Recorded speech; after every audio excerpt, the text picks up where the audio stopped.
Ayan mga kabarangay, magluluto tayo ng masarap na barbecue. Gusto nyo ba ng barbecue na hindi na kailangang mausok sa ating mga tahanan, lalo-lalo na po yung kulob. Ayan, so ganito ang gawin natin. Meron tayong 1 kilong liempo or pork belly. Ayan, inorch lang natin para matanggal ang kanyang mga balahibo. So ayan, at hinati natin sa gitna. Ayan. At syempre, ayan, timplahan natin. Mas maganda kung maraming kalamansi. Timplahan natin siguro mga 10 piraso. Ayan. So medyo hindi na makatas ang ating kalamansi. Kaya dinagdagan na po natin ng hindi rin makatas na lemon. Ayan. Pero at least mayroon. So maglasa na rin yan mga idol. Ayan. Mas masarap kasi sa barbecue or inihaw pag may pinigaan natin ng kalamansi. Iba talaga ang kanyang lasa. So ayan, naglagay tayo ng paminta, bawang, seasoning. At syempre yung ating white sugar, siguro mga 2 kutsara. Worcestershire sauce mga idol. Pero kung walang problema, huwag na po natin lagyan, huwag na po natin pilitin. At syempre yung ating suka rapsa na gawa ng kusinero ng barangay, lagyan natin ng konti para matibay. At syempre yung ating soy sauce, ayan. At konting hot sauce para may konting kagat. At saka natin imikos-mikos na mga idol ang ating barbecue liempo, ayan. So napakasarap ng ganitong luto ng sistema dahil unang-una hindi ka na kailangan bumili ng maraming uling at hindi ka na rin magpapausok.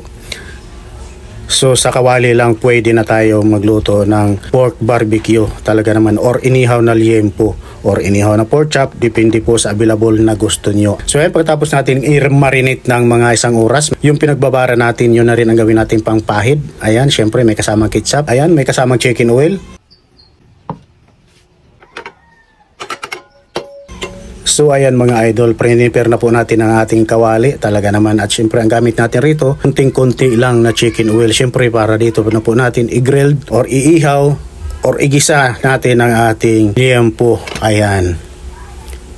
So ayan na mga idol, dito na po natin inihaw ang ating liempo barbecue na talaga namang napakasarap ng ganitong sistema. Wala nang hassle, hindi na mausok, lalo-lalo na yung mga kulob ang bahay. Pwede na po tayong mag-barbecue sa atin nagamit lamang po ng ating kawali, lalong-lalo na po yung mga ganitong kawali na medyo malapad. Ayan. So ayan, ganyan lang. At syempre yung ginawa nating pampahid, so pahira na po natin syempre pampalasa yan ang ating pork barbecue or liempo barbecue mga idol, mga kabarangay. Ayan, ganyan lang kadili, kasimple magluto ng barbecue na nasa bahay ka lang, nasa loob ka lang ng bahay na wala ng hassle, walang usok kung ayaw niyo pong mausukan.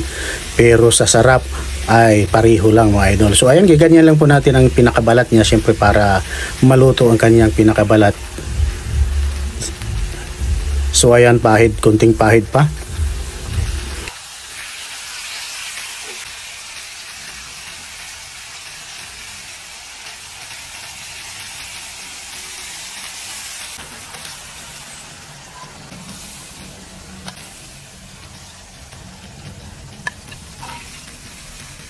Okay, at luto na po ang ating inihaw sa kawali na liempo barbecue. Talaga naman kita naman kung gaano yan kasarap, kung gaano kaganda tingnan, ganyan din po siya kasarap at totoo po. Ayan mga idol. Okay, at pwede na po tayong kumain, lantakan ng ating inihaw na liempo sa kawali.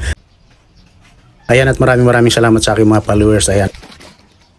At yan ang ating sausawan, ang ating suka rapsa nga pala. Yan ang pinaka-the best na sausawan sa ating inihaw. Ayan, at available na po yan sa Lazada mga idol, ang ating suka rapsa. Pwede na po tayong umorder sa halagang 65 pesos. Meron na po tayong sarap na suka rapsa na gawa mismo ng kusinero ng barangay. Ayan, talaga naman. Ayan, at maraming salamat po muli sa inyong lahat. Ayan, at sa mga gustong umorder ng ating bagnit bagoong, nasa Lazada at Shopee na po. Ang ating suka rapsa na masarap ay nasa Lazada laang. Ayan. Ang ating bagnit bagoong na gawa ng kusinero ng barangay. Ayan.